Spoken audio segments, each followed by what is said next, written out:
This podcast is a part of the Pro Wrestling Junkies Pod Squad Network. You can follow us on Apple, Spotify, YouTube, PW_Junkies. Make sure you guys leave us a like, subscribe, and comment, and a 5-star rating on Apple Podcasts. And just make sure you check out all the amazing podcasts that are available on the Pro Wrestling Junkies Pod Squad Network. You have The Junkyard, What Do You Say with DDJ, Such Good Shoot, and Brad and Steven Talk Wrestling. So make sure you guys check all those out. So, hey, on to the show. Enjoy. Hey, this is Tamatonga, Bullet Club original OG triple OG triple. What's up? It's CVV, Chris Van Vliet, and you are listening to The Junkyard.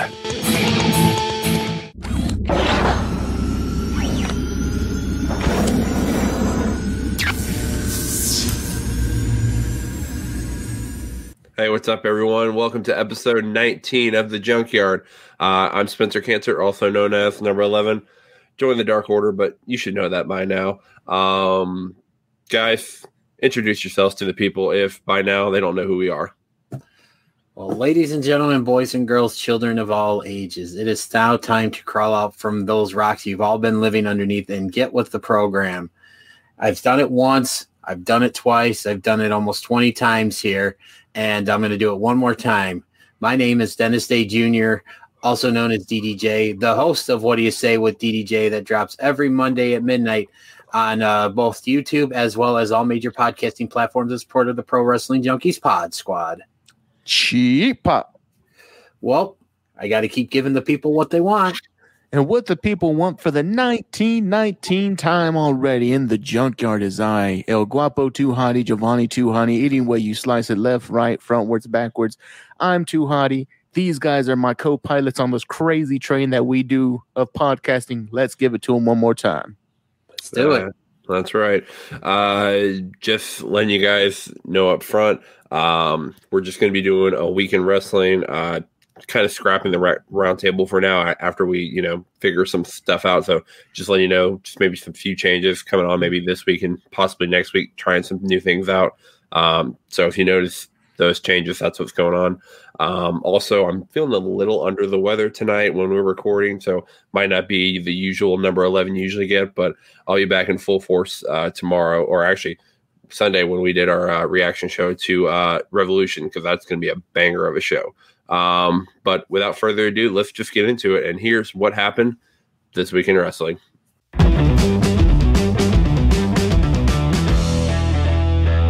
So Monday Night Raw, we'll start with the E. Monday Night Raw, we had a championship match, a WWE championship match between The Miz, the WWE champion, and Bobby Lashley. The running thread throughout the night was, they were going to have this championship match, but Miz always tried to weasel his way out. But by the end, they had to have the match, or Miz would, forfeit the title. And in the end, in about probably 4 or 5 minutes in the squash match, basically, we have a brand new WWE champion in the almighty Bobby Lashley of the Hurt Business.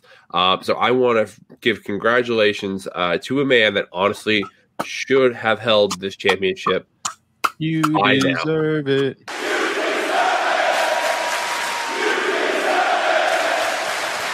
There we go. But yeah, he definitely should have held this by now. He's held, let's see, the ECW world title, the TNA Impact world title, a couple titles there, United States Championship, maybe tag team, I don't know. But he's held a lot of titles. So congratulations to Bobby Lashley and the Hurt Business now, man. They're dripping in gold, and maybe possibly another title will be on the line or come to home, maybe win MVP and, fill in, that stable, because the Undisputed Era have done it, Evolution have done it.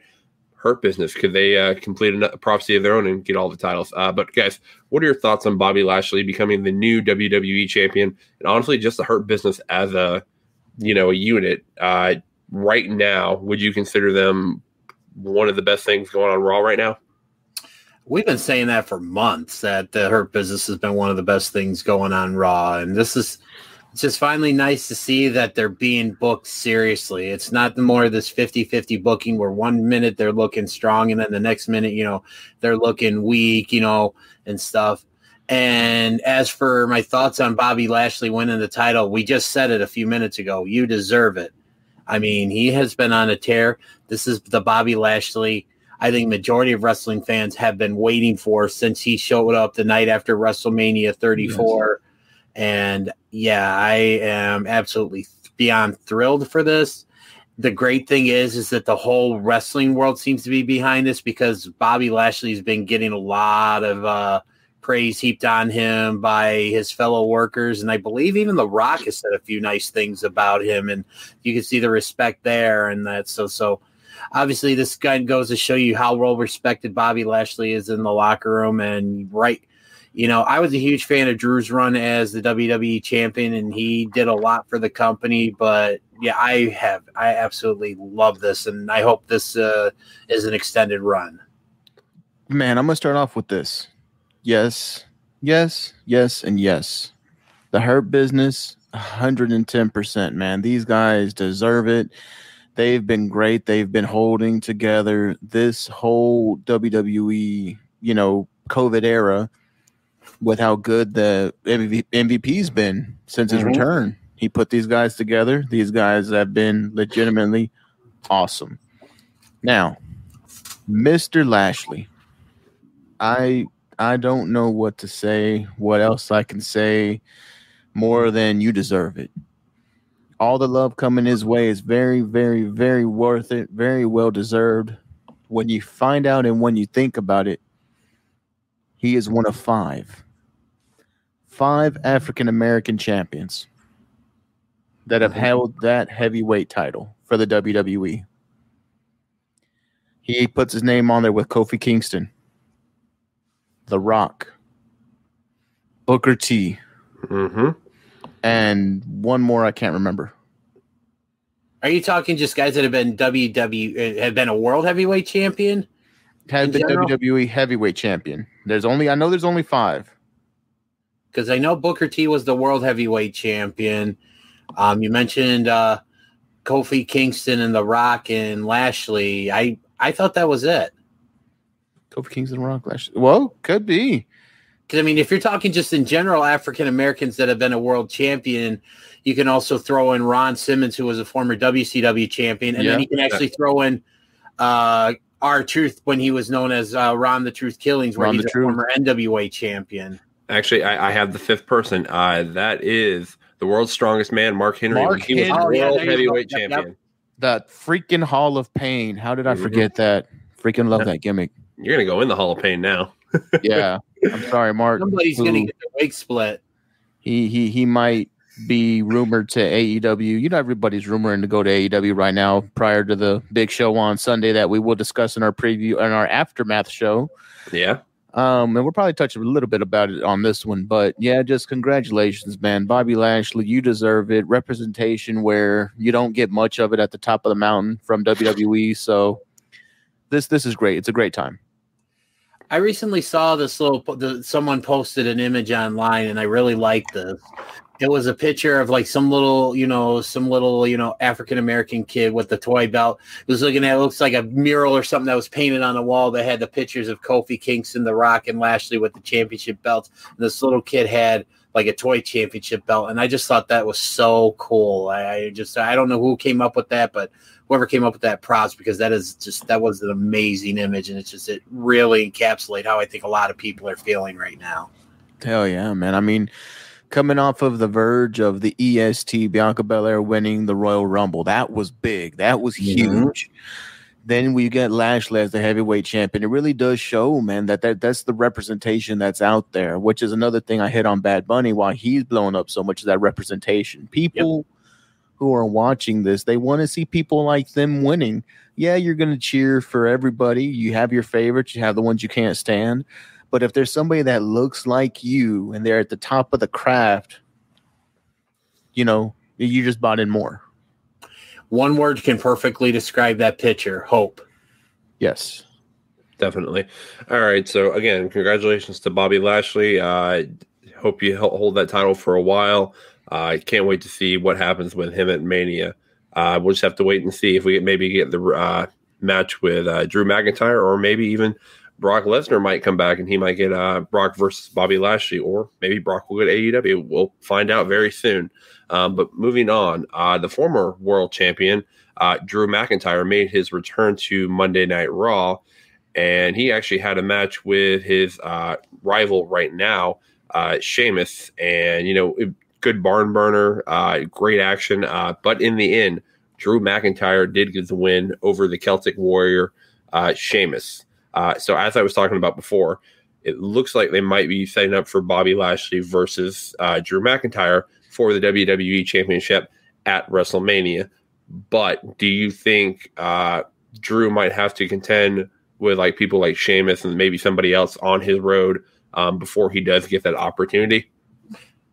Absolutely. I don't think the road to WrestleMania for Drew is going to be a smooth one. It is going to be the equivalent of driving my Amazon van down a rural road where there's nothing but bumps and potholes and everything on it. That is exactly how I expect Drew's road to WrestleMania to be, because obviously while the match with Sheamus was great and for the longest time was going to be my pick of the week. Spoiler alert, it's not, but it was because there was one match that I saw that supplanted that. But Sheamus isn't. We're not done with this story yet. There's still more to be told with this. Sheamus is not going to go away quietly, and that's on. For one, if anything, if the rest of this is as good as that match on Monday was, count me in. Yeah, DDJ hit all the right notes on that one, man. It's a hell of a match. Those two great working together. Drew went over because he had to. It only makes sense. For his road to WrestleMania, I'm going to make it short and sweet. Miz has a legitimate gripe as the next champion. Drew has a legitimate gripe as the next champion. What are they going to do with Lashley? We do have one pay-per-view. That'll probably clear things up. Mm-hmm. Don't be surprised if we see at Fastlane a number one contenders match, and then whoever wins that, probably Drew, goes to Mania. But it's going to be like DDJ said. I love that analogy of the bumpy backcountry roads, man. It's not going to be easy for him. Lashley's not going to be an easy test. I'm excited. I'm bought in to the first thing that I've bought into in Raw in a very long time. Mm-hmm. Very nice. Yeah. Can't wait to see what they do on the road to WrestleMania, and hopefully, Fastlane will help us get excited. Especially being possibly the first pay-per-view on the Peacock merger and everything. So very interested to see what they do with that. A couple things to hit on Raw before we move on to SmackDown. So the Randy Orton, Alexa Bliss, he who shall not be named storyline. It's progressing every now and then.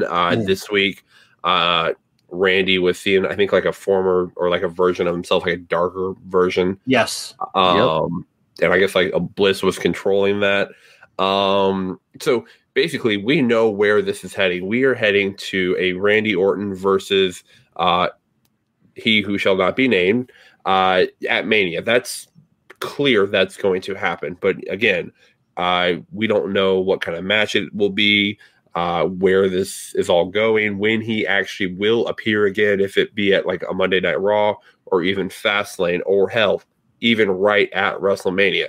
Guys, what do you think about this feud and the way they're kind of just like slowly building it, getting Alexa Bliss involved? I know Jovan has said he is inside of Alexa Bliss, and maybe they'll do something with that up until, they get to that point. But just what's your thoughts on, the storyline right now and where it's going? Jovanni, why don't you lead off on this one? All right. That's fantastic, because I'm going to take it to a weird spot, but you're going to love it. I like weird. You hold off. Hold off on showing him. Do not bring him out too fast. Let it wait till Mania. At Mania, I want a cinematic match. I want Randy Orton to face the evil Orton. In that match, I want Randy to beat the evil Orton, but for the new incarnation, new iteration of whatever he's going to be, he's going to come in there and dominate Orton. This is how you have to do it. That is your payoff. Cinematic match, Orton versus evil Orton, and then he returns and just obliterates Orton. Okay. Before Dennis, you give your thought. Mhm. So we have seen with, I get one time, 3 times you get to say it. The Fiend fought John Cena at WrestleMania 36 last year in a Firefly Funhouse match. Do you want a version of that again with this Mania, or do you want something completely different? Completely different. Okay. I was one of the people who didn't enjoy the Firefly Funhouse because it wasn't actually a match. You didn't really feel like, well, what's going on? No. Right. I want a match, Randy versus Evil Randy. It could be short, but it has to accumulate. It has to hit that crescendo of Randy thinking he's beaten his evil side, and then the new iteration of him comes out, and that's when we get the actual match. And it can be cinematic, have cinematic elements to really play into that fear factor. But that's how I would do it. Okay. Dennis? I actually enjoyed the Firefly Funhouse match because it was kind of a trip down memory lane, and it was a nice, kind of what if, scenario with a lot of different things. And that, so yes, if for those of you not watching this on YouTube and listening to this on the audio, Jovanni was just doing his best air guitar impersonation and stuff. But I like that match. It was really trippy. It was unique, but it worked. But I will agree with Jovanni in the fact that I don't want this, match to be in that same vein, because this is way darker than the story between John Cena and he who will not be named last year. Yes. I agree. The more I was kind of thinking maybe we would see him at Fastlane, but I'm with Jovanni. Wait till WrestleMania for the big reveal. I mean, I really like what they're doing with this. I think Alexa has just been amazing and has really gotten a chance to showcase her talents and what she is really capable of doing throughout this whole thing. And she's clearly been the star of this story. But yeah, so like I said, wait till Mania. I definitely like this whole Randy versus Evil Randy thing.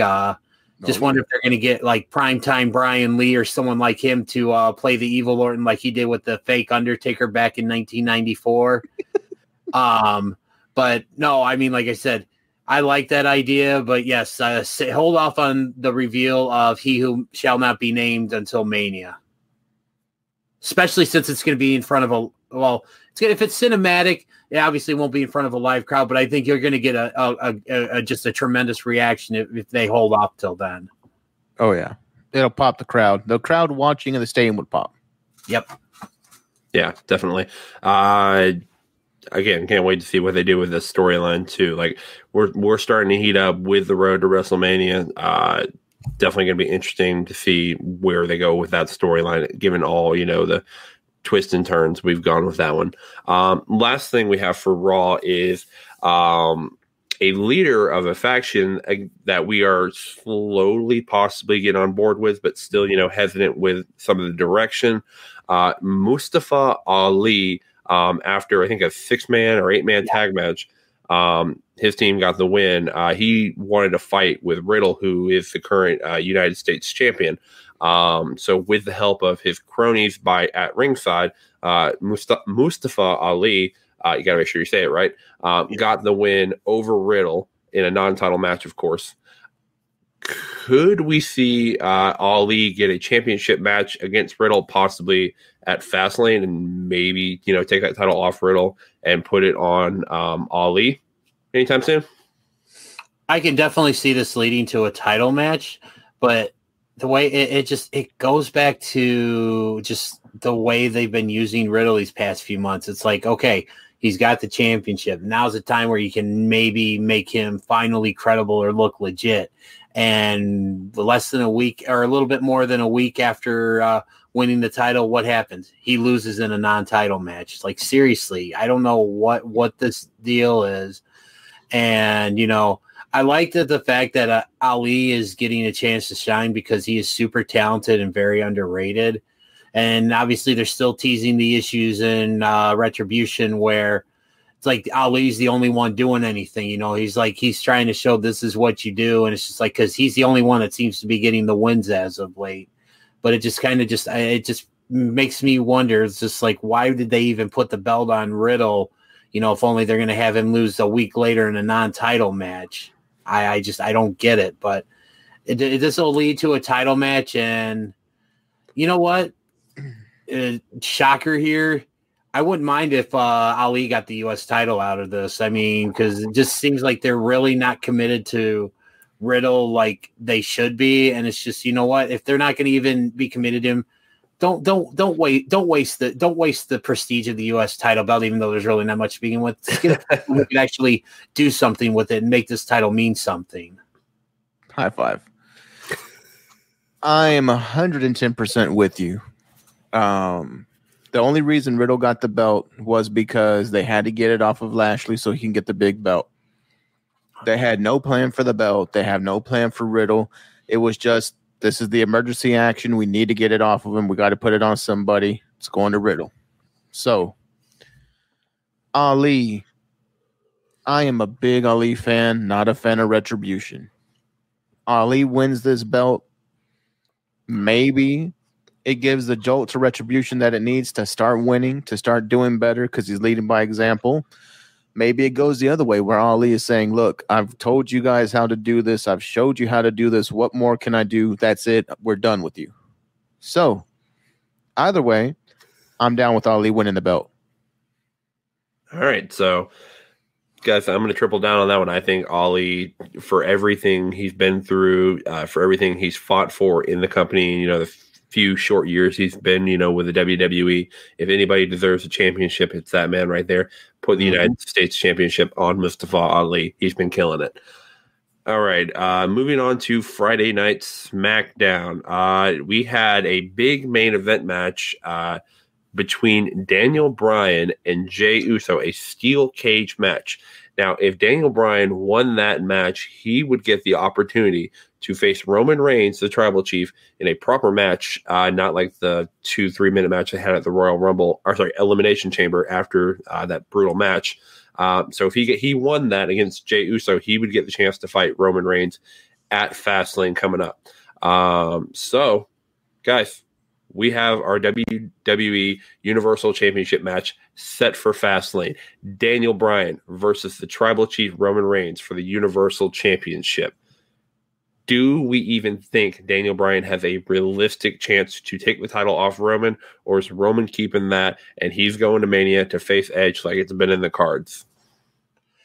No, and I don't, but no, and then in terms of Roman going to face Edge in a one-on-one match at WrestleMania, I don't think that's going to happen either. I think something's going to happen where Roman's going to retain. I think Edge is going to play a role in this match, and I think what we're going to wind up getting at Mania, despite the fact that it's already announced that, Roman versus Edge, I think we're going to get a triple threat match at Mania for the Universal title. I think we're going to get Roman Reigns versus Daniel Bryan versus Edge for that title. We just need to call this a DDJ show. Damn it. He is on fire today. Look, man. Will Daniel Bryan win at Fastlane? I'm going to tell you like Vince McMahon, he has no chance in hell. He's got no chance. Dun, dun, dun, dun, dun, dun. No chance in hell. So, sorry. Daniel Bryan had an incredible,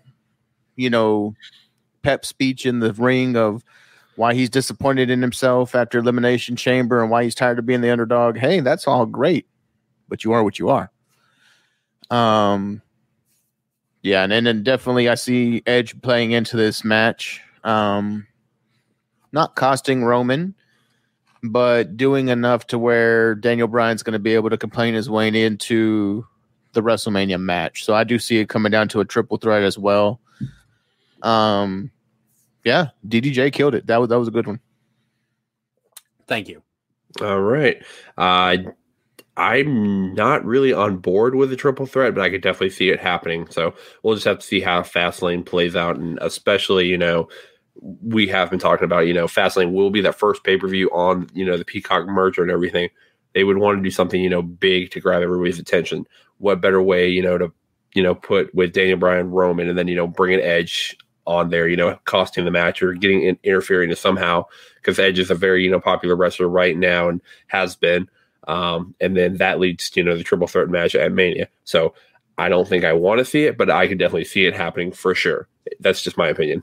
But moving on, we had the return of a former best kept secret back on the Blue brand.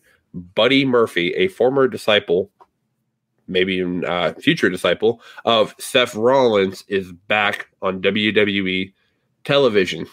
So after, that whole debacle with the Mysterio storyline and just basically the past 2 months or whatever that was, he was on there. Where do you think they go with Buddy Murphy now? And do you see them possibly putting him back with Seth Rollins or maybe start like a feud between them? It almost makes me feel like what these recent occurrences with Murphy possibly trying to get back to currying favor with Seth Rollins. It's just like, I thought this was over with. This is kind of like that bad dream that you just can't seem to shake. I mean, it basically just this one occurrence just kind of made that whole saga they did with the eye for an eye and all this stuff, with Aaliyah and everything. Is just like, what was the point of all of that? Because they're going back at the same thing. I believe the phrase that's been going around a lot lately is the definition of insanity is doing the same thing over and over again, yet expecting a different result. I think that I may have gotten that mixed up a little bit, but it's just that's right. Whoever came up with this storyline is clearly insane because we've already been through this before. This has already been played out. No one wants to see, this. I was actually interviewing my guest for my podcast, and we actually talked about this storyline very briefly. And we're both in agreement that this just isn't the best portrayal of Seth Rollins. I don't think, this Messiah thing is really working out like they want it to. And I don't understand why they're still using his old music with this gimmick. I know there's talks of new music being worked on and stuff, but if you're going to come out to burn it down, I want to see Seth freaking Rollins, not this Friday Night Messiah. I really hope nothing comes of this because it's like we've already been through this once, and I don't want to see another eye for an eye match. To quote Chris Jericho, bad creative. Stupid idea from bad creative. Mm-hmm. This reeks of not knowing what to do with Seth Rollins, bringing him back too soon. Oh, we don't have nothing for Seth, but we need him back. We need Seth back. We've got to bring him back. We were in trouble. We got to bring him back. So what are we going to do? Well, what did we do last time? Buddy Murphy. Bring Buddy Murphy. Guys, this isn't leading anywhere. This character is stale. It wasn't over the last time before the baby got here. It was cringe. It was very cringeworthy. This whole thing right before the baby got here was terrible, horrible shit. Yeah. Stop it. Stop it now. Seth Rollins is a damn good wrestler. You need to get him a better gimmick. The only reason people are still with him is because they know what he used to be able to do. Stop this shit now before you really, really kill your product. Yeah, definitely. And like in the past, I have not been like a big proponent and big fan of, face Seth Rollins, especially when he had his run with Brock Lesnar and all that aftermath, fighting Baron Corbin and all that. Like, no, I didn't want any of that. I was actually happy when he turned heel because, his heel run was actually really good. Then he, started with the Messiah and he had the Authors of Pain and, that was going good, but then they got hurt. And then, he did Buddy Murphy and that was going good for a little bit, but then it got old real quick. And now that he's back, and you guys said it perfectly. It looks like, they're treading water. A bad idea, stupid idea from bad creative. Like that they need to kill it. And with the direction they've been going with these past few weeks, like with Cesaro, who has been killing it on SmackDown, I could very well see, and hopefully by then they'll have changed, like his character. But I would like to see, Seth Rollins versus Cesaro at WrestleMania. I think that'd be a hell of a match. And especially, if they insert an interesting story between that and Mania. Right on. Yeah. So moving on, we got to pour one out for our boy Reginald, guys. He unfortunately lost his job. Carmella fired Reginald. Called it. Yeah, you did, honestly. But that does bring up what are they going to do with Reginald? Because in these past few weeks, he's had matches showing his talents and what he can actually do. He's been putting some work at the Performance Center. He's been getting over with the fans. Do you see him possibly aligning himself with maybe Sasha Banks or maybe someone else, or just going out on his own? And kind of where does he fit in this storyline now that he's done with Carmella? Well, as evidenced by what happened on SmackDown as well, too, he's not going to go with Sasha Banks because I don't think Sasha wants anything to do with him. Nope. I think Sasha slapped him in the face, and he tried to go, talk to Sasha afterwards in her locker room, and she, slammed the door in his face. If I'm not mistaken, though, I think I believe Nia Jax actually ended up taking pity on him afterwards and stuff. So maybe she didn't take pity on him, DDJ. She said he was cute. Yeah. So Reginald's about to find out my hole. Yeah. But no, I think that's where we're going with this. I think there's going to be something going on between Nia Jax and Reginald, but as evidenced by what we've seen in the ring from Reginald, he's not going anywhere. Like I mentioned before, Reginald clearly knows how to talk. His promos sound like someone who's been doing this for a little while. He's clearly athletic and has a unique style. And like you said, he's getting over with the fans. He's definitely gotten over with us here in the Junkyard. And that. So I think eventually Reginald will wind up on his feet. Reginald will be okay. He's going to wake up and realize, you know what? I'm better than the way I've been treated by these women. And I think he's going to wind up doing okay for himself. So Reginald, like every man ever who's been treated wrong by a woman, will one day wake up and realize, fuck that bitch. I don't need her. Look, man, Reginald, you're gonna be something, man. I see it now. You've got the charisma, you got the it factor. There's something about Reginald that I like. Can't put my finger on it, but damn, that dude is all right. He's gonna be good, man. Yeah, definitely. And as Dennis said, we are all fans of Reginald, so can't wait to see what happens with him. Can't wait to see where they go with Reginald. Worst case scenario, Reginald, if it doesn't work out for you, you're more than welcome to come join us here on the Junkyard. There you go. Oh, I thought you were going to say he'll probably end up in the 24/7 picture. He could. No one's beating Bad Bunny. No one's beating Bad Bunny. Around. Yeah, that's for sure. Okay, so last thing we have to talk about here on SmackDown, and I'm going to let Jovan lead this one, but we're going to be talking about Apollo Crews and his new gimmick, and especially his new accent. But Jovan, go ahead and take it away, my man. WWE creative, you guys sucked big time on Friday. Last week you did great.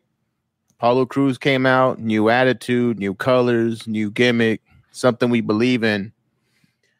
Then over the weekend, somebody watched Black Panther, and Apollo Crews comes back with a horrible accent. If you wanted a real bad African accent, you could have watched Coming to America 2. Guys, why'd you do this to Apollo? I liked the guards. The guards were cool. The spear, had it been more of an old-timer spear, not this weird, stick with this metal thing on the end of it, the spear could have been really cool. You really could have played into that background. You could have made this something good, but it's the WWE, and if they're going to be able to screw it up, they will. And that's what happened. Any kind of hope I had for Apollo went gone when he started talking like this. I still have hope for this. Like I said, just get rid of the accent. I mean, it wasn't that great and stuff, and it's just like, okay, how do all of a sudden do you go 1 week, and just develop this accent and stuff? And I just that's the only thing I didn't like about this. Everything else, I'm still in on this character. And like I said, we know that it was announced that Big E is returning, and Apollo said he's going to be ready for him. I think Big E's going to come back, and he's going to say he's going to give that match Apollo wants. And a little bit of a shocker here, I think Apollo, next time these two meet, I can see, especially if they want to save this gimmick and like salvage it and have any hope of it succeeding, Apollo has to beat Big E for the title. Yes. The same people that made Apollo Crews talk like this are the same ones who told Kofi Kingston to say, "My name is Kofi. I come from Jamaica." Horrible decisions. Kofi dropped the gimmick, at least the voice. Awesomeness. Apollo Crews, you should have fought against that accent, brother. Damn it. Hey, he tried to make it work, but I saw clips of the video. I'm just like, oh, that's so bad. And immediately I just thought, somebody watched Black Panther this week. That's exactly what it looked like. And it was funny, like you were bringing up Kofi's accent and from Jamaica, and then he was just talking one day in the ring, and then I think it was like Big Show back in like 2009. He was like, "Aren't you from Jamaica?" No. It was like, I think Triple H or Shawn Michaels when they were building up for a match or something. It was like, Yeah. "Aren't you supposed to be from Jamaica?" And then like that, but maybe they'll just realize because they could change their mind on a whim. So we'll see next week if he still has the accent or not. Okay, before we move on, this can probably put into context the best way possible about how I felt about this accent. I would rather listen to Jovanni Too Hotty's Shaq impersonation than this accent. It's a good Shaq. It's a good Shaq. Hey, So that maybe tells you right there. I stand by that. hey, maybe we'll hear from Shaq after our AEW Revolution reaction show again, which you can catch by the time this has dropped on the PWJ Pod Squad Network, Apple, Spotify, and YouTube. So make sure you guys go check that out. Shaq is going double duty because he's also going to be part of the TNT coverage for the All-Star game. So we can pull him away from his duties at the All-Star game. Yeah. Oh, yeah. Shaq likes us. Yeah. Shaq's a big fan of the Junkyard. All right. Moving on to Tuesday night's Impact. Again, didn't get a chance to watch it, but I studied up a little bit, so let's get into it. First, we have Ace Austin is your new number one contender for the X Division title. He fought Black Taurus, Chris Bay in a triple threat match. He went over with the assistance of Madman Fulton, and like I said, he is your new number one contender against TJP for the X Division title. And I do believe they are fighting at Sacrifice, if I'm not mistaken. Yes, I think that's correct. So that match will be happening at Sacrifice in a few weeks. Where do you guys see them going with Ace Austin and TJP? Do you think they'll put the X Division title back on Ace Austin? You know, he had that big win in the Super X Cup. I don't think they ever did he ever get his match with that one? So that's been the whole story behind this match and behind all of this. Ace Austin, of course, won the Super X Cup. He's been demanding his title match, and Scott D'Amore said, "Oh, you know what? Hey, yeah, you'll get your title match. We're going to put you into the Revolver match." "Oh, well, you lost that match, so there's no clear number one now. So now you've got to go through this match. You got to go through that match." They did the 6-man match, and the winner of the 6-man match was going to face off into the triple threat, and that's where we got the accumulation of here. Yeah. So Ace Austin finally is getting his shot at. I have a love-hate relationship with Ace Austin. Yeah. During the Super X Cup, it was more Ace Austin and less Madman Fulton. I like that Ace Austin because that guy can actually go. But Ace Austin with Madman Fulton, you know, doing the bullshit like he did during this match. I'm not a big fan of all the interference for him. If you can legitimately go like this, I don't feel like you need all those slimy tactics. It kind of cheapens it for me because I know he can go. I've seen it. But they'd be crazy not to put the belt on him right now because TJP has been the champion for a minute. Ace Austin has been the perennial chaser. Even though they've had other people go after TJP, it kind of feels like Ace Austin right now is going to be the one. I'm going to double down on the fact that I think this is going to wind up with Ace Austin getting the X Division title back because, like Jovanni said, he is a tremendous talent. He is definitely the future of Impact Wrestling. I think he's gonna get this belt, and he's gonna kind of be in that pattern where he's gonna be in that holding pattern with this title where because, you know, we got this whole thing going on with Rich Swann and Moose coming up, and that's eventually going to lead to, you know, the whole thing with Kenny Omega. And I think once this whole, crossover between AEW and Impact kind of winds down and they kind of go their separate ways, I think that's when you're going to see Ace Austin really kind of take that next step and start, becoming a perennial challenger for the heavyweight championship, because he is a future world champion in that company. And yes, like I said, right now it's not the right time for him. But what is the right time for him is to get back atop the X division where he rightfully should be. And I think that's where we're heading towards. Oh, yeah. Yeah, definitely. So before we move on to our next thing, so right now he's with Madman Fulton. The classic Shawn Michaels Diesel situation, with Dakota Kai, Raquel Gonzalez. When do you think is the perfect time to end that relationship, or do you run with it until he at least wins the world title? I would say that actually wouldn't be a bad idea, because he can get over, that he just used Madman Fulton to get to the top. And then, basically once he got to the top of the mountain, what does he need Madman Fulton for, So I could definitely see that happening. Yeah, I would personally. I want the split to come as soon as possible, because Ace Austin has shown that he does have the chops. He can go. He doesn't need Madman Fulton. I feel like anything that he does from here moving forward that legitimizes him is for the best, because this man is legitimately your future. Stop the interference and bullcrap. Let him go over clean. He has the ability. No one doubts the kid anymore. A couple years ago, yeah, Madman Fulton kind of was needed because people didn't really know who Ace Austin was. Right. He didn't really have that look. But now you've gotten past the fact that, well, he doesn't really look like, well, no, you see this guy can go. You're fine with it. You just keep going with him. So I think he's outgrown him. Definitely agree with that one for sure. All right. Next thing we have to talk about here.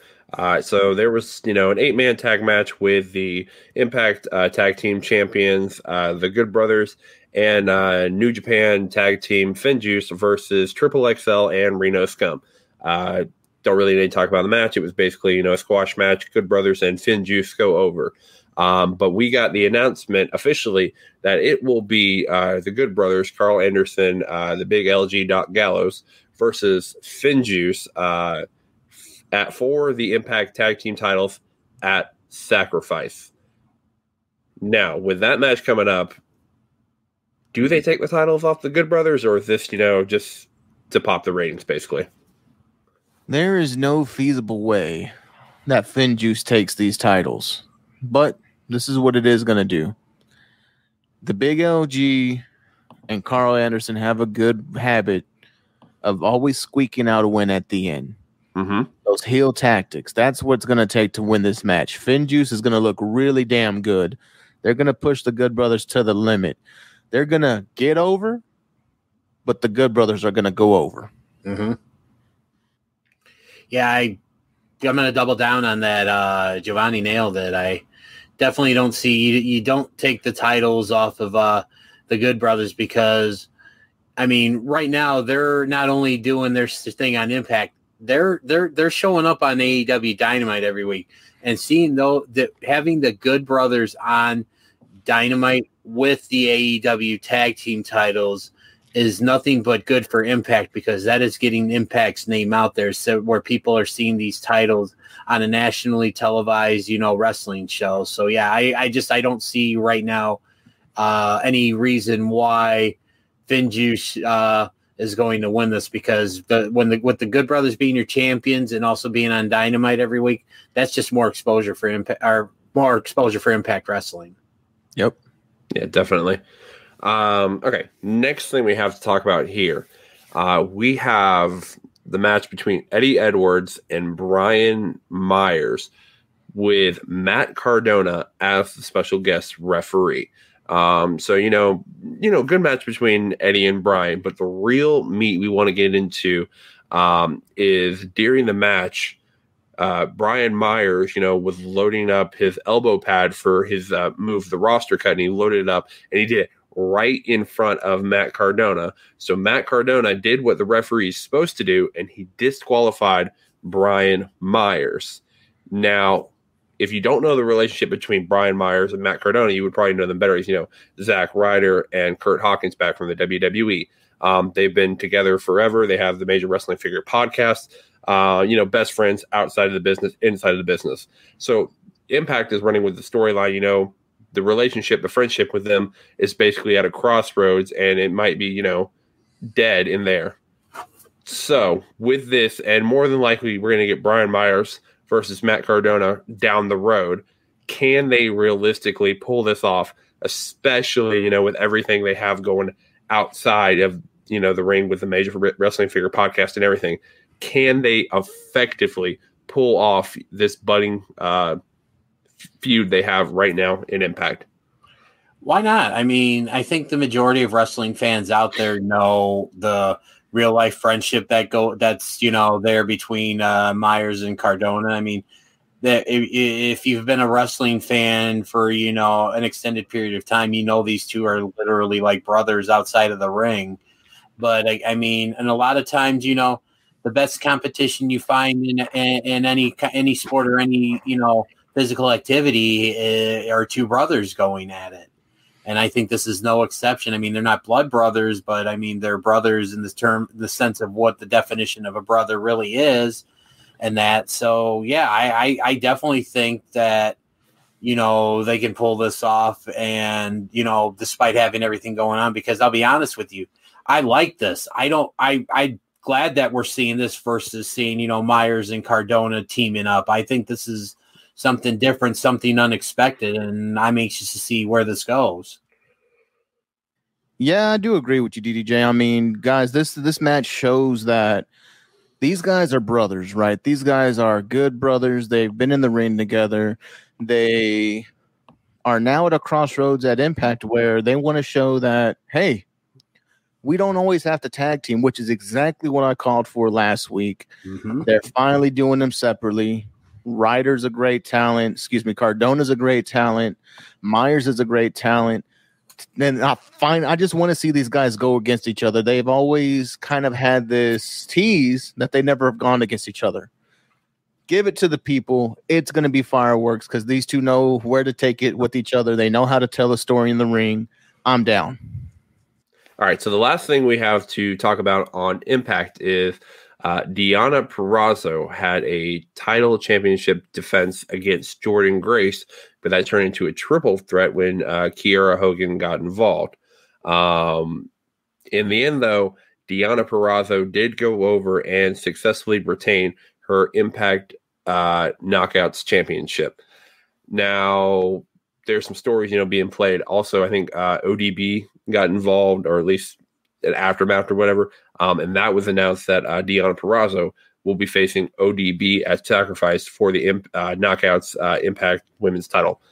Guys, with the run that Deonna Purrazzo has been having in Impact, and her being Impact Wrestler of the Year last year at the awards, is there any possible way she loses this title?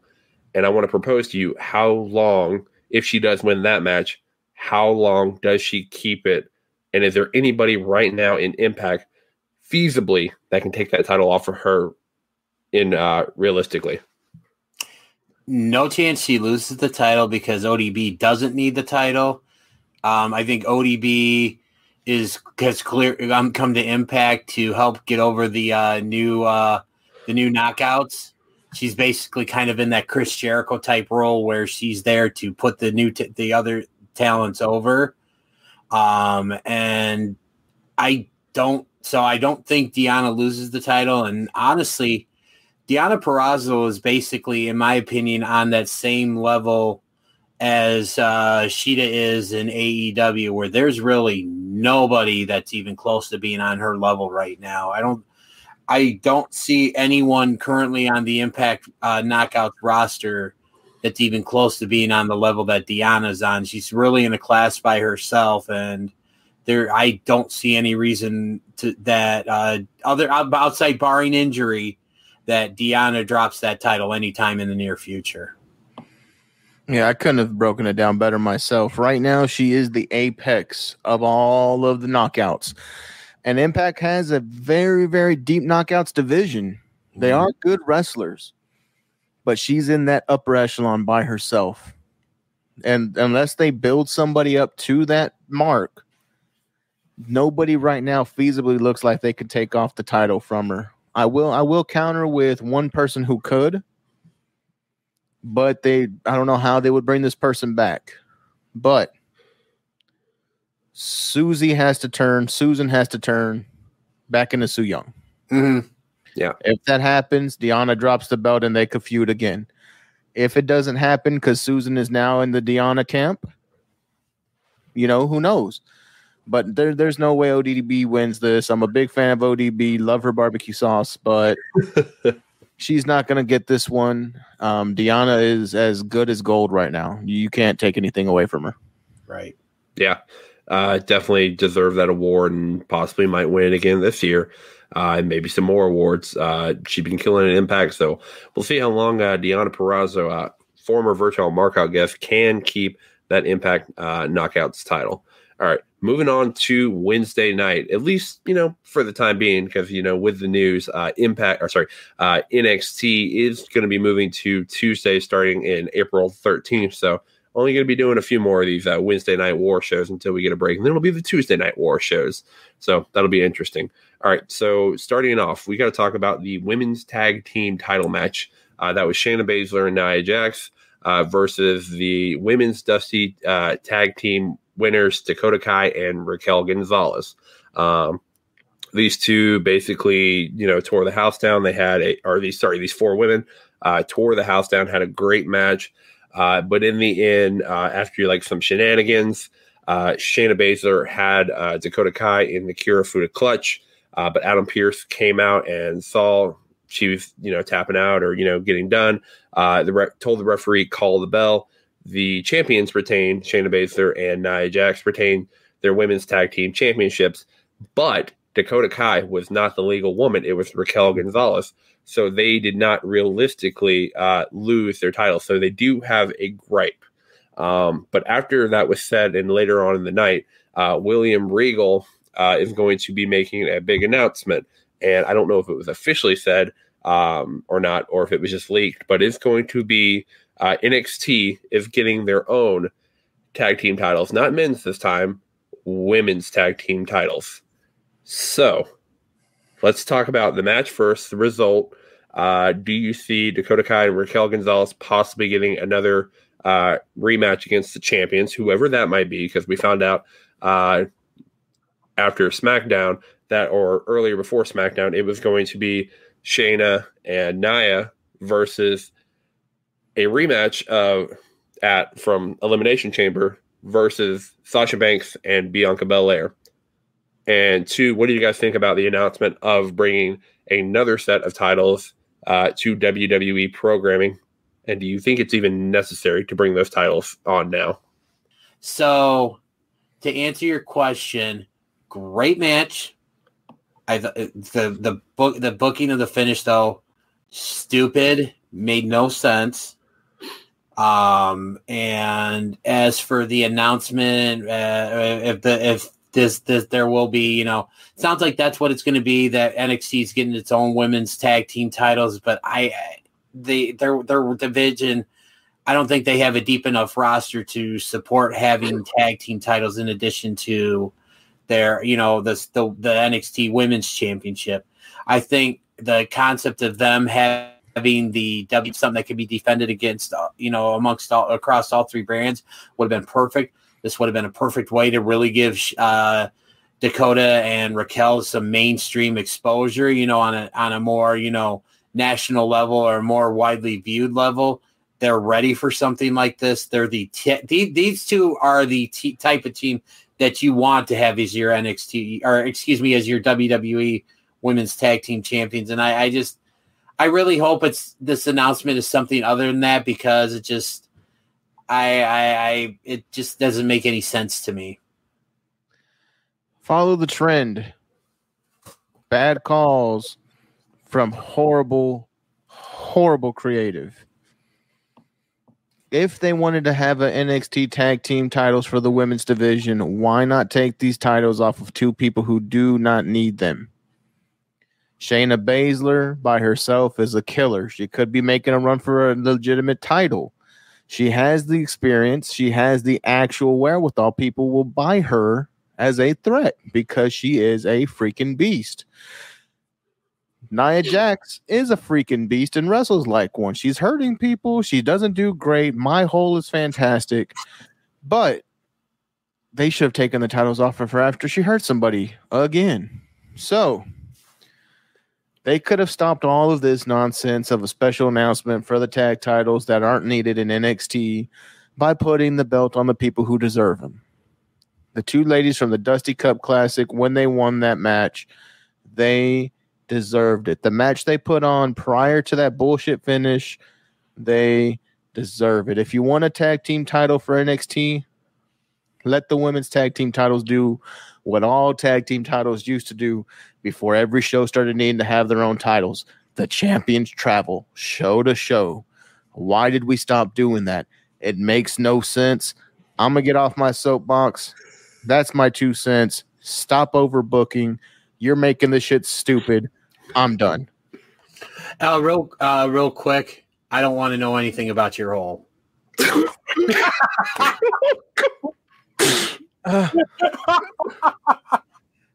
All right. Oh man, that was bonus right there. I almost had sweet tea everywhere, ladies and gentlemen that are listening to this. Same here. But no, I just as soon as you said that, I'm like, okay, I gotta wait for the right time to use that against him. Moving on, Roderick Strong called out Adam Cole. He wanted some answers, like, dude, why'd you do that? I thought we were best friends. But then Finn comes out and is like, no, I'm calling out Adam Cole. You got to have a little bit more conviction and stuff. So then it was announced that Finn Balor and Roderick Strong were going to face at the end of the night. So we got to that point. They had a good hard-hitting match, a lot of submissions, reversals, and everything. But in the end, and as it should be, the NXT champion Finn Balor goes over, defeats Roderick Strong. But then Adam Cole comes out at the end, and there's a stare down between Adam Cole and Finn Balor. And we found out on this night there are going to be not one, but 2 huge championship matches on this Wednesday's edition of NXT. That is going to be the NXT championship on the line, Finn Balor versus Adam Cole. And then also the women's NXT championship, Io Shirai versus Toni Storm. So what are your thoughts on the match? And let's go ahead and get some early predictions on those 2 big championship matches for tomorrow night, guys. First off, that Finn Balor Roderick Strong match was great. I thought it was a great main event. I really like the fact that, Roddy's not getting lost in the shuffle here, which is, I think, what a lot of us thought might have happened once this, split of the Undisputed Era happened, and it's nice to see that they're giving Roddy a chance to shine, because if you've seen Roddy, and I'm not talking about just in NXT, if you've seen him in his time in Impact, TNA and Ring of Honor, dude can go. And so I'm glad to see that he's not being kind of thrown to the wayside in this great match. As for next week, Io's going to retain, but I'm calling it now. I think Adam Cole is going to take the NXT championship, and I think we're going to be going down the road where we're going to see Adam Cole versus Kyle O'Reilly for the NXT championship at the takeover that's rumored to happen WrestleMania weekend. I'm doubling down. Roderick Strong looked strong. He looked good. Big fan of his work, mostly ROH. Mostly a fan of his ROH stuff. Real good wrestler. He shows he can still go. Wouldn't be surprised to see him on the main roster. I would love to see him on the main roster if done right. Gun to my head, yes. Adam Cole gets the belt next week.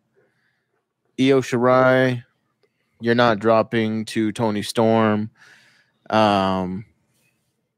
not the right time yet. I do want to see Io called up, and she will have to lose the belt for that to happen. But I don't think it's Toni Storm. As much as it kills me, I love Toni Storm. We already know that. Shout out Juice. But OG member of the list. OG member of the list. He may have been the originator. I have to go back and find out. But he was. That's just my point, you guys. I mean, I'm really down with Tony Storm, but there's no way they're taking this belt off of Io Shirai yet. But they will shock the world when Adam Cole, baby, gets that title. All right. So according to these two hosts, it is not Tony time, and I'm going to go ahead and say to a third host that is not Tony time, even though we would love some Tony time. But let's be honest, all of us would. But I definitely could see them pulling the trigger and putting that title back on Adam Cole, potentially setting up that Kyle O'Reilly feud at the TakeOver before WrestleMania. Rumored to actually be on a Thursday, but we'll have to wait and see how all that happens because that WrestleMania week is going to be absolute hell for wrestling fans to keep up with for sure. So interesting to see, what happens tomorrow night on NXT. So we'll be paying very close attention to that. It's probably going to be a week where NXT gets the win in the ratings, but we'll see.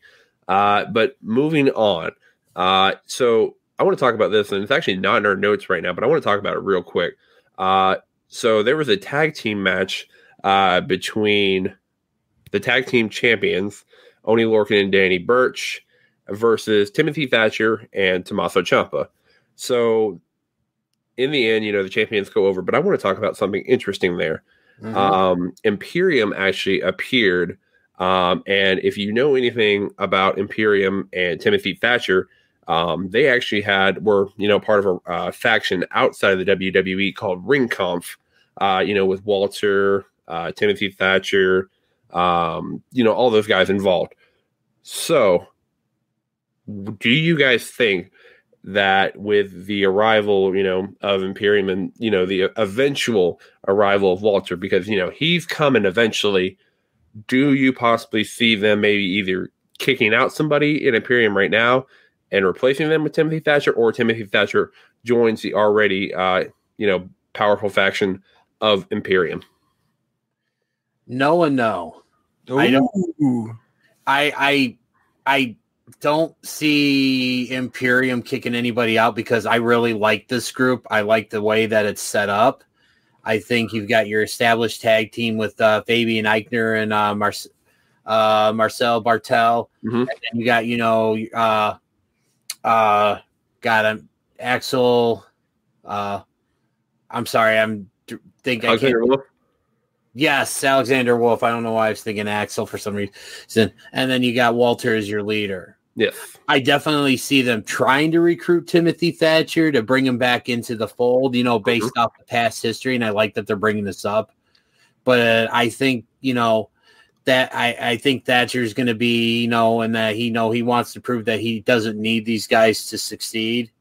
So that's why I don't see Thatcher joining. But at the same time, I don't see Imperium kicking anybody out. Yeah, I'm a double down, man. I don't think that Imperium's going to kick anybody out. I don't think that, they need to. They're a very strong group. But Thatcher does kind of give you that want. You want them to do this. But they're not going to. They don't need to. When we eventually get the Imperium crossover and they, come and take over, because that's what they're going to do. They're going to get the tag team titles, because to me, the current champs, they don't feel like a real team. Yes, they've done stuff. They've been through stuff. They're part of Pat McAfee's crew. But without Pat McAfee, it doesn't really feel like there's a reason for them to have these titles right now.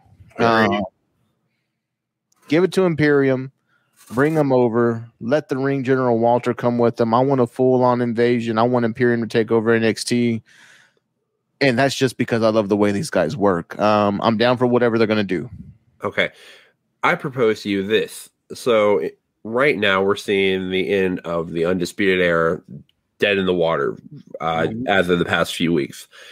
With the arrival of Imperium and possibly, Walter coming soon, this whole thing with Thatcher, do you see maybe them possibly putting, like you already said, putting the titles on Imperium, but also possibly taking the United Kingdom Championship off Walter and putting the NXT championship on Walter and, you know, having that big dominant heel faction in NXT to take over the Undisputed Era's place?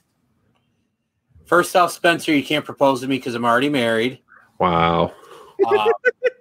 But to answer your question, I can easily see Imperium coming over to become the dominant group in NXT in the way that the Undisputed Era was. Mm-hmm. But I am going to disagree with you on the fact that, you know, there's no need to take the NXT UK title off of Walter just to put the NXT title on him, because having the NXT UK champion over here is going to do nothing but bring awareness to the NXT UK brand, which really, I've said it in the past, and I'm going to double down on it, and we'll get into this a little bit later. NXT UK is a show that a lot of people aren't watching, but you should be watching it. Yes. So, I mean, this is going to do nothing but, you know, bring more attention onto that brand, and I think just keeping the NXT title on Walter, the smartest thing that company could do right now. And since it is the smartest thing that they can do, they probably won't. He'll drop it to Ilya Dragovich when he makes his jump over here, but they need to keep the title on Walter. Walter needs to look like a freaking hoss because that's what he is. Yep. If they want to dominate, I want to see 2 belts on Walter's shoulders. There's no reason he can't be the UK champion and the here champion if he's invading. My personal preference, but the WWE normally doesn't like to do things the right way, so they'll have him drop it. Okay. Just something I wanted to talk about here on the pod, because as I was going through recapping everything, I just want to get y'all's opinion on that. So thank you for that. All right. Moving on with NXT, and then we'll talk a little bit of AEW. But if you want to hear what we really thought of AEW, again, go check out our predictions and our reaction show to AEW Revolution. We talked a little bit of AEW on both of those shows. We'll do very little on here, but, you know, more NXT heavy in all the other shows for sure. But go check those out. Finishing up with NXT. Guys, do you think we need therapy? Because we know there's one faction in NXT that needs a little therapy, and that is The Way. Johnny Gargano, Candice LeRae, Indy Hartwell, and Austin Theory went to therapy this week. Is there a little bit of trouble in The Way? Because in these past few weeks, you know, Austin Theory has, you know, been a little bit scared, you know, when he was in the, or, you know, facing off with Dexter Lumis. He didn't hand Johnny Gargano the chair, and Indy Hartwell's got like a fascination with Dexter Lumis, and then it seems like Candice and Johnny are the only ones really on the same page. So what's going on with The Way? Can therapy actually help? I love this. I love the fact that it was spaced out throughout the show. You know, it wasn't one continuous segment. And this segment here just really showcased how good Johnny Gargano is in this role. I thought he was the star of this whole thing. I loved it. I think it was brilliant. I thought the payoff at the end where it was revealed that Johnny Gargano paid off the therapist basically to kind of try and get, you know, snap Austin Theory out of whatever he's in and stuff was just brilliant. And just this segment here epitomizes why I am a huge fan of this group. And I just, you know, I loved it. I think these guys are clicking on all cylinders. This is doing nothing but good for Indy and Austin, and I want to see more. I'm going to double down. I really like The Way, and I'm not a big Gargano fan, but I do like The Way. I am happy to see that the kind of issues they're having isn't with Gargano and LeRae. At least they have a good marriage. Yep. But the rest of them, it's kind of crazy. But I'm down with it, man. This is the good kind of kooky. This is a rare good hit that I enjoyed a lot of. Definitely. You brought it up, Jovan, so I think we need to get an official answer on this. Johnny Gargano, he is married to one Candice LeRae. Is Johnny Wrestling, Johnny Takeover, Johnny Triple Crown Champion, is he on your list? Johnny loses to Isaiah Swerve Scott. You are on the list. All right, there we go. That's it? That's all we got? That is, I told you I don't like Johnny Wrestling. but he is on the list out of respect. There you go. Man, I'm kind of I'm a little bit let down by that. It's okay. We'll find someone else to put on the list that I actually like. Yeah. All right. We'll get down there. I'm going to hold you to that. Okay. All right. Last thing we had here to talk about on NXT. I got one. Oh, we're still on NXT. Go ahead. Finn Balor, is he on the list? Well, we had a little question about that because you didn't know who he was married to, and then I showed you some outside photos, and then I don't think you ever officially put him on. So if you want to go ahead, have at it. Dude. Prince Devitt. Finn Balor. My man. You are on the list. I looked her up. Sports broadcaster. She hot. You're welcome. All right. Now I'm good. All right, Jovan. You made Dennis happy. So let's move on to the last thing on NXT. The former Eli Drake, now going by LA Knight. It looks like we might possibly know who his first feud in NXT is going to be with. Looks like it's going to be against the colossal one, Bronson Reed. He was talking in the ring, and then Bronson Reed came out. They had a little bit of interaction. So what do you guys think about that as a first feud for LA Knight? You think he's going to get over, or do you think Bronson Reed's basically going to destroy this guy? I don't see it as happening because, I mean, clearly they've got plans for LA Knight, who basically he's Eli Drake, just same gimmick, different name. It's the exact thing. But I don't see – I think it would be stupid, and there's nothing – because I love Bronson Reed, but I just don't see any reason why he should go over in this feud, because especially when they're trying to establish LA Knight. And, you know, this LA Knight came out, cost Bronson Reed the match against one of my current – actually, I'm going to go out and say my favorite in NXT right now, and that is the $1 Million Man, Cameron Grimes. Couldn't go a show without it. Nope, we had to get it in. Yeah, we had to get it in because, I mean, no episode of Junkyard B would be complete without me referencing Cameron Grimes and his pathway straight to the moon. To the moon. Spencer, I know you're not feeling well, so I'm okay with that. But Jovanni, you really just let me down. To the moon, DDJ. Oh, now he does it. But no, I think this is a really good first feud. You know that I think should LA Knight win convincingly, you know what better way to really establish yourself rather than getting a win over someone in the style of Bronson Reed. Yeah, and it feels like they are building up LA Knight. He was one of the only signees that actually got the big hullabub, the sitting ringside, the signing the contract. You don't do all of that if he's going to lose his first actual matchup. I'm all in with LA Knight. Stupid name, but they're going to get behind this guy.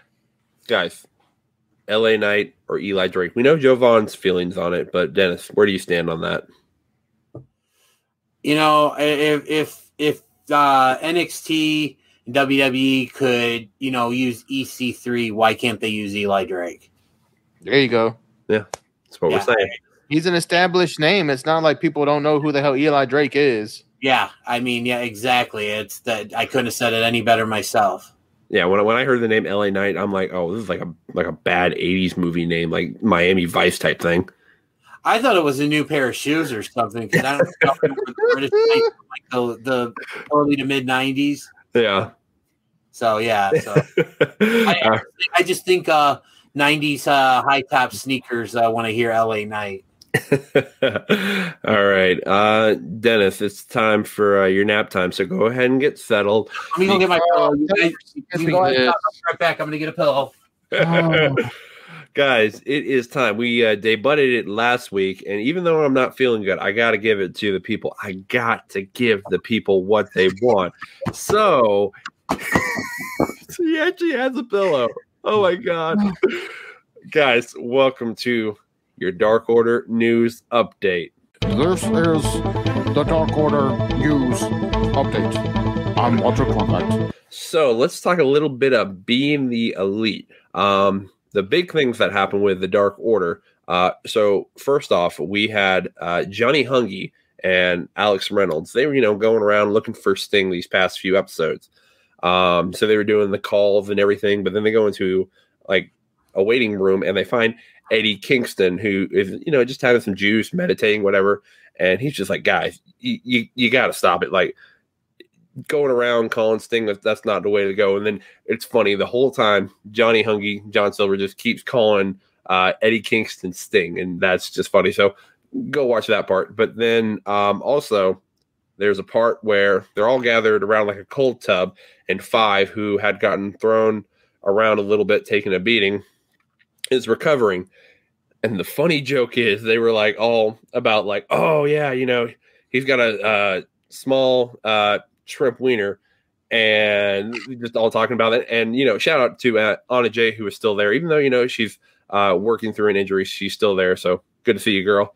And then Hangman comes up, and then of course the big thing with Hangman is like, oh yeah, he's got a horse dick. But that's it's funnier if you see it than when I tell it. And then also we have Dark Order Kai, the kind of takeoff of Cobra Kai. And next week, or actually on yesterday's episode, hopefully we found out the resolution to that, because Dark Order Kai didn't get the win over the team like Santana, Ortiz, Dasha, and Sammy Guevara. So hopefully Dark Order Kai prevails. So that's what happened on BT.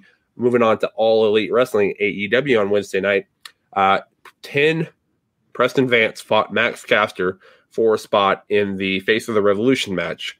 As you guys know by now, Max Caster won that spot over 10, but it wasn't because 10 didn't put up a hell of a fight. He lost because I think Jack Evans or Angelico, one of those two, hit him with Max Caster's boombox, causing 10 to get the loss and, Max Caster to move on. I think there's great things in store with 10. He's been killing it. He should have been the one to actually win the match, but, that's for another time. I think he will get his opportunity down the road. And I want to go ahead and give a shout out here. This is where this takes a little serious turn. So last night I was at a wrestling show called Southern Honor Wrestling. My friend, we were talking, and he shows me that -1 has been, Brody Lee Jr. has been on TV for the past few weeks, and he's been killing it. That kid is going to be a star whenever he grows up. He's already a star, let's be honest. But there are people outside, trolls, Twitter trolls, whatever you want to call them, that are complaining, that are saying, why do you still have -1 on TV? He doesn't need to be on TV.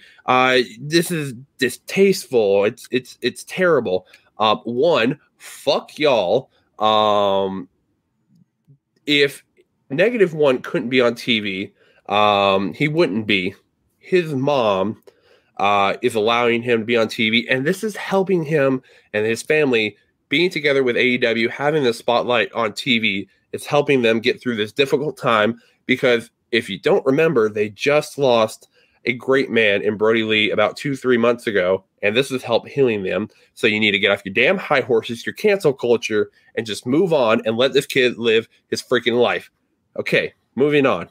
So the main event was Hangman and John Silver versus Matt Hardy and Mark Quinn. Okay match, but then Hangman and John Silver get the win over Matt Hardy and Mark Quinn. Johnny Hungy looks great as always, dude. If he's not an TNT champion, maybe a tag team champion or something, dude's great. We've had him on a virtual markout, possibly maybe doing other things in the past or in the future with him. So just stay tuned to Pro Wrestling Junkies for that. And then Hangman, let's be honest, by now, if he hasn't joined the Dark Order, it's coming. I know there's been the alliance, but they've been building that. So Hangman, it's officially joining the Dark Order. I know I've had a love-hate relationship with that, but Hangman will eventually join the Dark Order, and we will see where that goes. But guys, wake up from your nap, Dennis. Oh God, I just had the worst stream ever. I felt like I was just being forced to watch Spencer talk about the Dark Order for like 5 to 10 minutes, and it was just the worst 5 to 10 minutes of my life. Wow. It was even worse than that one time that you did that one thing that you really didn't like. It was worse than that one time at band camp. Oh, Nothing is worse than your first time at band camp. I never went to band. Just ask Petey. Petey! Okay, now I don't know if you actually heard that, but what are y'all thoughts on the big point I brought up? I want to hear your big point. I know one of y'all was awake during this. What were your thoughts on, the big point I had about -1 and people giving him and AEW basically shit for having this kid on TV still? Well, in this nightmare that I had where I was listening to you talk about the Dark Order and everything, I remember you saying something along the lines of, to all the haters out there, fuck y'all. I'm going to double down on that because, I absolutely love this, what they're doing with this. Like, I'll double down on the fact that you said that -1 has been killing it. And for the love of God, can we please get a -1 t-shirt on Pro Wrestling Tees? This is one of the things I hate most about social media is it gives people like these trolls a place to just sit there and shit over everything. And these keyboard warriors that think, oh yeah, I'm such a badass. I'm sitting behind my computer. I'm going to go out and say this sucks, or you shouldn't be doing this, or this is exploiting the kids. Get out of here. If anything, this is the best possible therapy that can be done for -1, because we all know how big a wrestling fan he was. We all know how much he loved his dad. He is basically doing what his dad loved to do. He's getting to experience what his dad experienced. He's basically doing the same things his dad did. And to be honest with you, that is one. I think that has to be helping him so much as he tries to cope with the loss of his father. And that I'm gonna, like I said, what like Spencer said in this nightmare that I had, all the player and giving AEW shit, and they think that they're exploiting this kid. You know what? Fuck y'all. There you go. All right, here we go. Brody Lee Jr. That was -1's first persona. Mm-hmm. Brody Lee Jr. And he has evolved into -1. In wrestling, you change your persona when needed. Mm-hmm. You change either to get over, you change to go from face to heel, you change persona to change yourself. This little kid who's going through all this shit that he shouldn't have to go through went from being Brody Lee Jr. to -1 so he can deal with everything that's happening. Mm-hmm. -1 is not for you guys to go out here and bitch about, to complain about, to put your 2 cents in for. -1 is a coping mechanism. He puts on his mask and he is -1. He doesn't have to worry about his father who's no longer here with him. He doesn't have to worry about the shit he goes through daily. He doesn't have to worry about anything else in that moment besides, I have my mask on. I'm in character. The lights are on. I'm on. This is giving this kid a break. Mm-hmm. Fuck you if you want this kid to be at home crying because his father isn't there. A very well-documented family man. This kid is missing his father. This isn't a normal wrestling dad who is on the road 360 days of the year and sees his family once in a blue moon. No. There are stories of this man going out of his way to have breakfast with his kids. Fuck you for trying to make this kid realize that his dad isn't here still. Okay? Fuck all of you guys. They're not using this kid. They're not making profit off of him. There's not a -1 shirt because they probably don't want people to say, hey, we're making money off of freaking John Huber's kid, Brody Lee's kid. No. They're not doing any of that. They're giving this kid the opportunity to step out of himself and live the fantasy. That's what wrestling does. Yep. This is escapism. This is fantasy. They're giving this one kid the opportunity to actually do this. You guys get to watch it. Whatever your lives are going on through, you watch the wrestling and you're dialed into it. This kid is living through shit. When he gets to put his mask on, he's somebody else. You leave him alone. Let that kid do what he has to do. He's not neglecting anything. His mom said, hey, He can't appear if his schoolwork isn't done, if his room isn't clean. All this has to be met before he shows up. And that kid has been at Dynamite an awful lot. Why? Because this means something to him. This is a future wrestler. This kid loves the business. And why not have him around the people who are going to love him? The only way you heal is being around love. Let that damn kid heal. Absolutely. I couldn't have said that any better. Yeah, Jovan. Great points, my guys. Thank you for letting me have that little therapy session here live on the Junkyard. But we'll talk a little bit of AEW real quick. But again, if you want to hear what we really thought about all this stuff will have happened by then with Revolution, go listen to our prediction and reaction show, Pro Wrestling Junkies, Apple, Spotify, YouTube. So, of course, we had the Cody and Red Velvet versus Shaq and Jade. Great match. Both Shaq, Jade, and Red Velvet all looked great in that. FTR and Tully versus Jurassic Express, the return of Sean Spears, also possibly the start of the formation, of AEW's 4 horsemen. You got FTR, Sean Spears, and possibly we're still waiting on that 4th member, Cody Rhodes. I heard a name just recently. I think it was posted in the group that I think would be an even better fit for this horseman group than Cody Rhodes. Ooh. Who would that be, DDJ? That would be the current reigning defending NWA World's Heavyweight Champion, one Nick Aldis. I think he is tailor-made for this role. Oh man. I like it. I saw that. I'm in if it's Nick Aldis. I'm in if it's Cody, but I'm even more in if it's Nick Aldis. No, Nick Aldis would be great. Don't get me wrong. I think he would absolutely kill it, and he would work great with these guys. It has to be Cody. Everything they've laid out.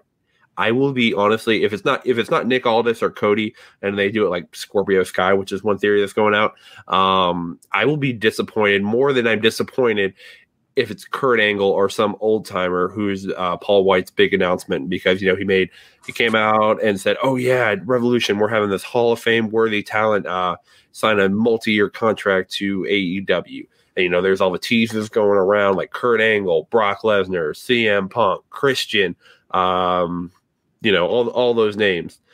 I would be more disappointed in that, if like it is Kurt Angle or somebody, because he did post that video. Again, I think it's just a tease. But by the time this comes out, we'll know all that. We'll also know the results of if Sheeta beat her challenger at Revolution. And we'll know if Sting actually got his first win in AEW. We'll know all that by the time this comes out. So you will too if you listen to our reaction show after. Which it will already have happened. And again, you can listen on the Pro Wrestling Junkies Pod Squad Network, Apple, Spotify, YouTube. So Jovanni too hotty. Cheap pop. Cheap pop. Got to get those cheap pops in for sure. So we got a few more things to talk about, and then we're going to take it home for the day, or the night, actually. So we got a little bit of New Japan here to talk with. And Jovan, I'll let you talk this one here. All right. New Japan Pro Wrestling. We have here the winners, or at least the people that advance into the NJPW Cup. Of course, Evil, who looks like my baby mama, had the first round bye.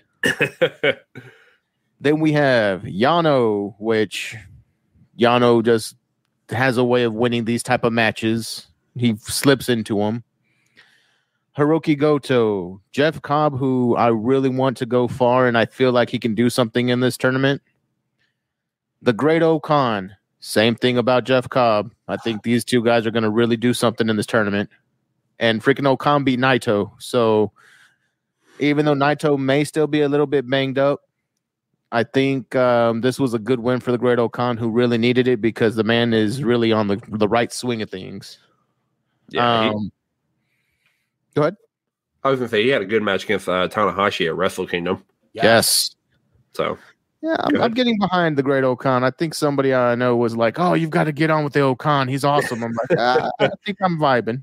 Yeah, him and Cobb. Me, because I've been on the Great Okan train for a little while now.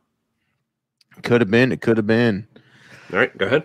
Also advancing, we have Minoru, We have Kenta, which I guess it was good to see Kenta kind of get a good win after the John Moxley debacle.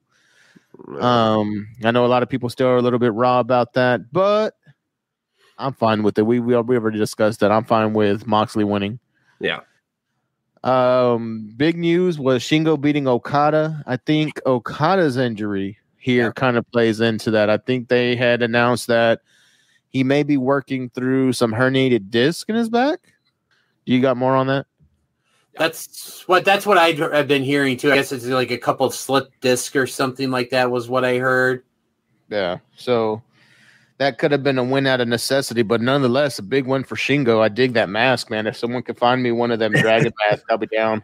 Yeah, his whole getup is awesome. Like I'm a big fan of Shingo Takagi, and hoping he gets a great run in this tournament. Like you saying, Jeff Cobb, I think he is a future IWGP heavyweight champion, whatever they eventually call that championship, with the merging of the titles. I think they're going to be somewhere near the world heavyweight. Yeah. On a related note with Shingo, one of the things that was discussed on my show that dropped yesterday was my guest, Steve Tortorella, who promotes the Warrior Wrestling shows that are running out kind of by where I live. One of the questions I asked him was if he could have anybody, on one of his upcoming shows, who would it be and why? And one of the names he mentioned was Shingo Takagi. So we got a little bit of discussion about how good he really is in that. So yeah, dude, Shingo kills it. He's a hell of an act. He's a hell of a wrestler. So yeah, that was pretty much the New Japan recap of everybody that got through that round. Okay. Hopefully somebody takes my baby mama out soon. That's evil. Evil. Once again, evil looks like my baby mama. And yes, they can't all be winners, but sometimes you get a little evil. Yes, for sure. Okay, so that's wrapping up for New Japan, but we have one more thing to do before we call it a night, and we got to give our Junkyard Picks of the week. Dennis, we'll start with you because you have one that's a little unconventional and probably a lot of people didn't see this week. So have the time. Go ahead and talk about it. All right. So for the longest time this week, basically from the moment I saw Drew McIntyre versus Sheamus up until earlier this morning, as of we're recording this on Saturday. So basically for almost the whole week, wire to wire, my pick was going to be Drew McIntyre versus Sheamus as a hell of a match. Then I started hearing rumblings about this match that happened on a show that we don't talk a lot about, and that being NXT UK. A lot of people were talking about this big women's championship match that had just recently happened between Kaylee Ray, who is nearing 600 days as the NXT UK women's champion. She actually holds the distinction of being the longest reigning female champion right now. And she had a match that was really hyped up. I hadn't watched NXT UK in a while, but I had to watch this episode just because of the hype that I heard. She had a match against legendary Japanese wrestler, the final boss, Miko Satomura, and man, was it just what we like to call a banger. Just back and forth, so much action, some really sick-looking moves, just some great chain wrestling. But in the end, Kaylee Ray prevailed. And the best part about this match was the sign of respect that these two women exchanged after the match. They shook hands, they bowed, they embraced. Ladies and gentlemen, we don't talk a lot about NXT UK, and that is a crime because they put on some quality shows.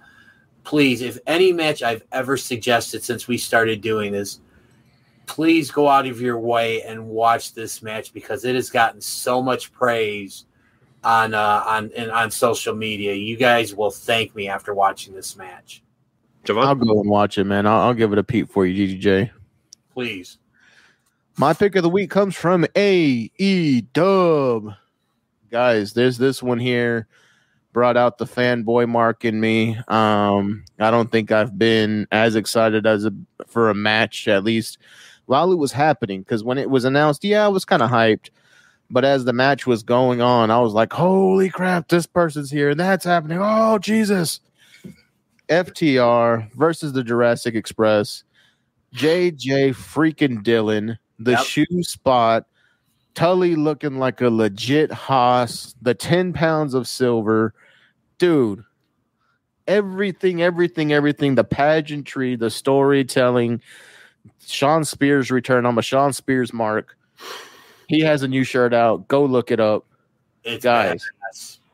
Everything from this match hit all of my fanboy parts. I freaking loved it. If you have time, if you love old school stuff, if you love new school stuff, this is the match. And mostly not even just because of the match, but everything that happened with it. This had so much storytelling and the amount of time it got. Hats off. Freaking amazing. And what were your guys' thoughts when Tully Blanchard trolled everyone when he went like he was going to go do that dive, and then right before he went to dive through the ropes, he stopped and he did his strut. I love that. I legit laughed my ass off. When he hit the back ropes and started going forward, I'm like, oh, I'm like, there's no way this old man's going to fly. Yeah. And he got us. He did, bastard. One thing, too, about that match, you mentioned about Tully having the 10 pounds of silver with the United States Championship, and I loved how they referenced this, that it was the U.S. title that he wore, that he defended at Starrcade 85, and what my opinion was the greatest cage match of all time when he wrestled Magnum TA in the I Quit match. But one thing that I don't know if it got mentioned, no, it did get mentioned. Dash and Cash and Dax were wearing the NWA tag team titles that were won by Arn and Tully the night they defeated Lex Luger and Barry Windham at the Clash of the Champions when Windham turned on Luger to join the Horsemen. Or after the Clash, I'm sorry. But it was those belts, and I loved how they referenced that during this match. There was so much Horseman lore in this match, down to Arn Anderson with the befuddled look and the 4. Yep. The Horsemen are coming. This match opened that gate, the forbidden door, the Horseman door, the portal, whatever you want to call it, but 4. Yeah, it's coming for sure. Okay, so we've had one match from NXT UK, which again is not getting enough love. Go check it out. I'll probably seek it out because I got the advice to go seek out another NXT UK match a while back. The Walter versus Ilya Dragunov match. So I've seen it. No, I watched it. It was great. So definitely. You're welcome, by the way. Yes, thank you, Dennis. So I will heed your advice and the rest of the advice of the internet community. Go check that out. Probably in a few days, though, but we'll see. But my Junkyard Pick of the Week is a match that when it was announced, I was like, okay.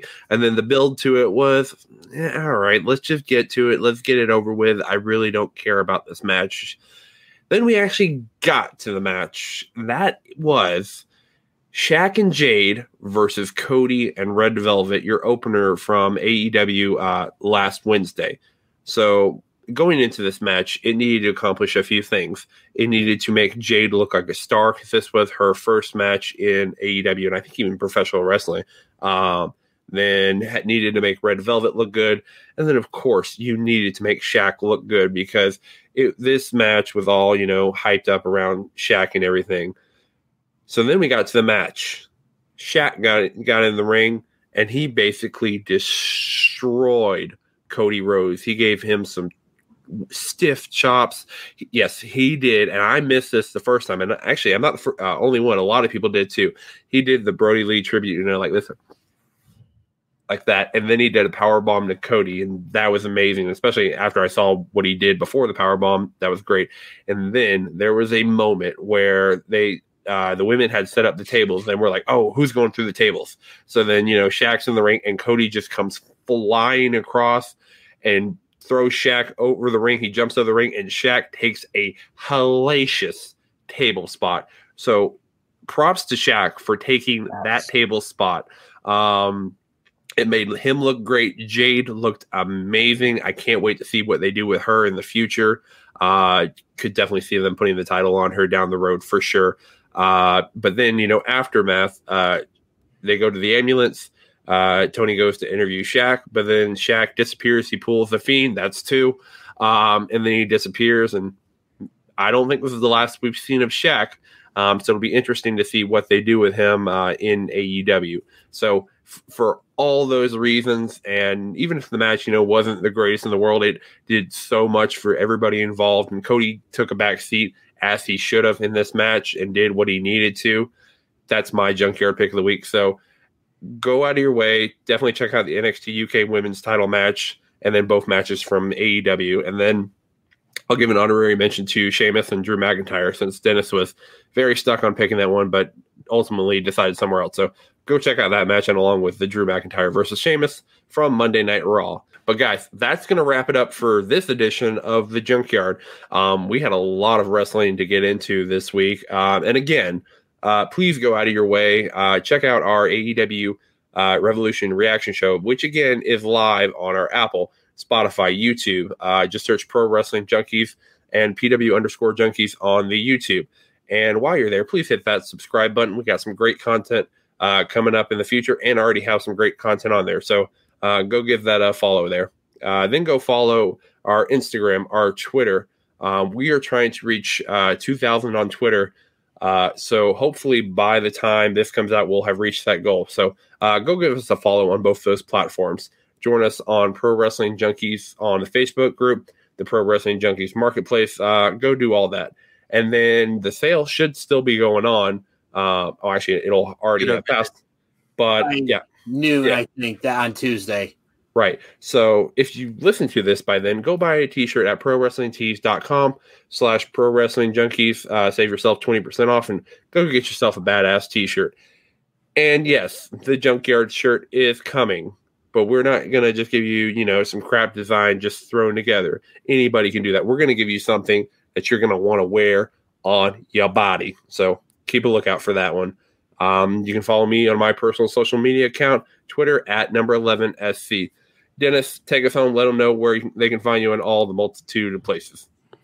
All right, guys. You can follow me on Facebook at Dennis Day Jr.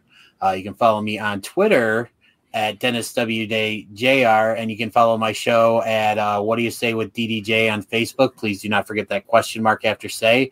And then you can follow the show on Twitter at What Do You Say DDJ. Pop. Well, I never can stop giving the people what they want, because we got to give the people what they want. We do this for them, not for The Rock. We do this for you, the people. And if the people want to connect with me, Jovanni Too Hotty, El Guapo Too Hotty, outside of the confines of the yard, guys, I am on the Pro Wrestling Junkies Facebook page. If you're not there, what's wrong with you? If you are there, find me under my given name, Jovan Menacho. If you are on the Twitter machine and the Twitterverse, you can find me there under Jovanni Too Hotty. It'll be the account that has the official pinned tweet of Scotty Too Hotty saying, yes, you can use the Too Hotty name. You see that, you're talking to me.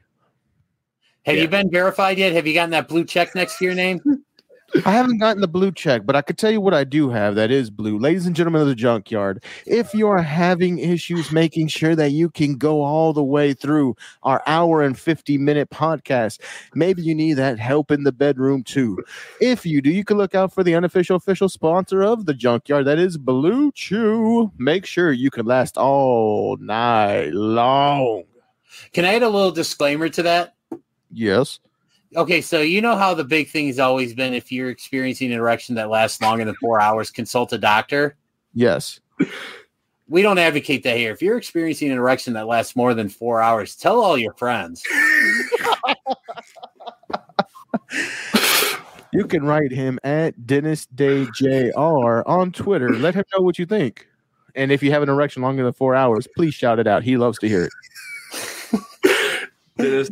Dennis loves erections. That's going to be our next t-shirt after our official one. Oh, God. You've heard of Moose Sucks Eggs. This Dennis Day Jr. loves erections. So. Before we go, guys, check me out. I did an appearance on the Micro Brawler broadcast that'll be coming out about the same time that this show drops. So once you're done listening to the Junkyard, please go on YouTube and type in Micro Brawler broadcast and check me out in there as we discuss the Micro Brawlers phenomenon. And be sure to pay attention, because I definitely give this show and I give this group a lot of love on that show. So please check it out. Check it out. Check it out. All the cheap pops you could ever want tonight. So, hey, everybody, thank you for joining us on another wild and crazy edition of the Junkyard. Been number 11, DDJ, Jovanni Too Hotty. we will see you next Tuesday right here, wherever you listen to your podcast or watch it. So thank you. So again, see you guys next week. Have a great night. Good morning. Good night. Ba-bang. Boom. Junkies out.